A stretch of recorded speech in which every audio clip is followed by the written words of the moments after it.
আগের ম্যাচে ব্রাজিলের কাছে ৪-০ গোলে গোল খেয়ে হেরে গেলেও পরের ম্যাচে আর্জেন্টিনার বিপক্ষে অসাধারণ খেলা দেখিয়েছে বাংলাদেশ। প্রথমার্ধেই বাংলাদেশ ১-০ গোলে এগিয়ে যায়। এই গোলটি করেছিল মাসুদ রানা। দুর্দান্ত এই খেলাটি পুরোপুরিভাবে বাংলাদেশের নিয়ন্ত্রণে, এবং এই খেলায় এমন একটা অবস্থায় ছিল যে বাংলাদেশ যেন শক্তিশালী একটা দল, তারই একটা প্রমাণ তারা দেখাচ্ছিল।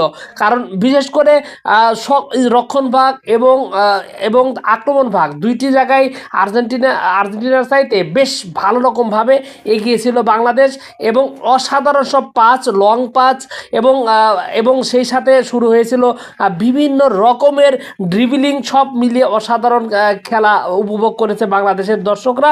এবং সেই সাথে বাংলাদেশ দল সর্বশেষ এই অর্ধ সময় পর্যন্ত ১-০ গোলের লিড নিয়েছে, যদিও একটি গোল অফসাইডের ফাঁদে পড়ে বাতিল হয়েছে।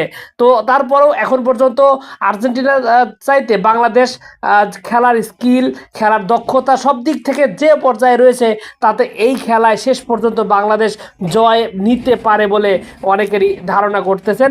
এবং খেলার অবস্থা অত্যন্ত ভালো, এবং আর্জেন্টিনার চাইতে বাংলাদেশ এত ভালো খেলবে সেটা আসলেই অসাধারণ একটা ব্যাপার।